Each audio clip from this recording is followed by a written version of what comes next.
Arctitan this season has 3 of the best aspects we've ever seen for PvP in Destiny. This iteration of Arctitan is the strongest one yet. I'm able to 1v3 in Trials and carry Guardians with ease to the Lighthouse. The build is exotic and weapon agnostic, meaning you can use whatever you prefer and slay out with it. It doesn't require specific exotics or weapons. If you want to snipe with it, go ahead. If you want to shotgun with it, go ahead. If you're a fusion main, go ahead. It's going to work incredibly well with any weapon you want to use. The build has incredible movement, so you get to lanes faster than anyone else. It lets you evade and reposition easier as well. We have the most powerful grenade in the game currently in this build that locks down huge areas and tracks enemies. We also have a melee ability that is juiced up thanks to the aspect I'm using, and lets you turn the tide in 1v2 and 1v3 situations thanks to its health regeneration. Remember, if you find any of what I talk about today useful, to drop a like, as that helps me out a ton. Dim link for the build will be in my Discord, link for which is in the description or comments below. The first aspect you want to use is Knockout, whereby when you break a target's shield or critically wound them, it juices up your melee's damage and range. The damage is boosted up by 25% in PvP, and the melee lunge distance is also increased. In addition, melee kills when Knockout is procced trigger health regeneration, making 1v2 and 1v3 scenarios much easier. I had a ton of fun using this with an SMG, and shotgunners will also love this aspect as well. You also become amplified on melee kills, which lets you gain even more benefits. The second aspect I went for is Touch of Thunder, and that's because it turns your Storm Grenade into the strongest grenade in the game. It tracks aggressively towards targets, and thanks to one of our fragments, targets become jolted, so that when you inflict further damage onto them, it chains lightning to nearby enemies. And because the grenade lasts for a very long time and tracks, you're going to trigger jolt very often. The grenade is insane for denying enemies a certain area and locking it down. In Trials, if you want to lock down a revive for example, it's very easy to do so with this grenade, and then with the auto tracking, you can focus on other enemies while the grenade keeps enemies off the revive. Both Knockout and Touch of Thunder are so incredibly powerful with their neutral play for any playstyle that I just couldn't justify using Juggernaut in this build. For my class ability, I ended up using Thruster, which provides insane movement tech and lets you pull off some pretty ridiculous plays. I'm maining SMGs this season, so it makes more sense for me to use this. Towering Barricade, however, is an insanely powerful ability, and for more people than not, it's going to provide way more utility holding down lanes and getting your teammates' reses in Trials of Osiris.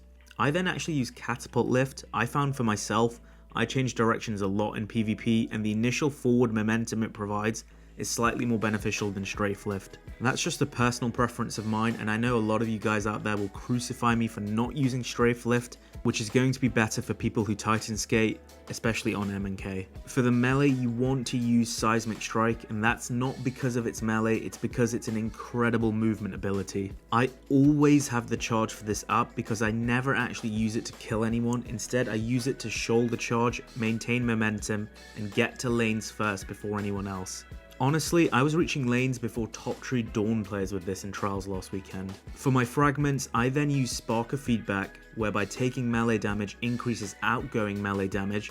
This in combination with Knockout lets you reach something like 160 damage for a single melee, and it provides a plus 10 resilience bonus as well. Spark of Magnitude, very important so our Storm Grenades last longer. Spark of Recharge, where when we're critically wounded, our grenade and thruster or barricade will recharge much quicker. Spark of Shock, so that our Storm Grenade can jolt people and chain lightning to nearby enemies. Honestly, if 2 people are stood next to each other, the combination of Storm Grenade, Touch of Thunder, and this fragment means it's game over for them. Super wise, Thunder Crash is too good, especially for Trials. It's nearly impossible to shut down, and it's forgiving once you master it and you can control it in the air well.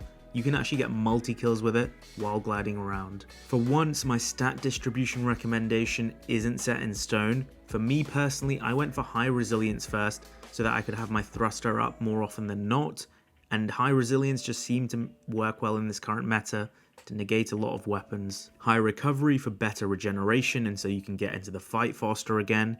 Then I actually went for 6 intellect so I can get my Thunder Crash super in a 4-4 game in Trials. I found any lower than 6 and the cooldown was a tad too long, even if I was playing well. And then I prioritized discipline for the grenade, mobility and strength in that order. Strength in this build is actually useless because we never actually end up using our shoulder charge ability on an opponent. It's a pure movement ability. Mobility is a tad more useful as it provides some neutral benefits like increased strafe speed, but most of our mobility is going to be given by our shoulder charge anyways. If you're someone who will use their thruster a lot as an escape tool, as a movement ability, then 100 resilience is a must. Likewise, if you use your barricade a lot, then 100 resilience is a priority. If you're someone who wants to abuse the storm grenade more and that works for you, then 100 discipline will be very good as well. And for any PvP build, I always recommend getting 100 recovery or as high recovery as possible with your armor. A few lucky people out there will be able to get 100 resilience, 100 recovery and 100 discipline with this build, and they're going to be an absolute menace. Now for exotic recommendations, there's 3 for me that stand out. First is Peacekeepers. If you haven't already checked out my other PvP video, Peacekeepers gives so many benefits to SMG users that if you're using any SMG on a Titan, you should be using Peacekeepers and no other exotic. For any sniper main out there, try Sniper SMG with Peacekeepers. It's a combination you won't regret. Secondly is Dune Marchers. Increased sprint speed, slide, and chain lightning on melees, which already makes our potent knockout infused melee even more ridiculous.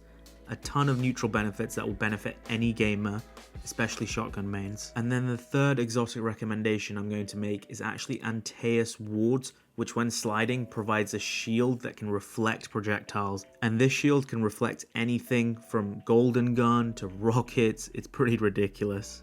If you're using a fusion rifle or a shotgun, Antaeus Wards will provide a lot of benefit here. So there you have it guys, my Arc Titan build that I'm maining this season, and it's forced me to switch away from my Hunter, which I've mained for about 5 seasons before. That's how good this build is. If you enjoyed what I talked about today, remember to like the video and subscribe for more Destiny builds, both PvP and PvE. I'm Mr. Ronnet, and that's it for today. Peace out guys.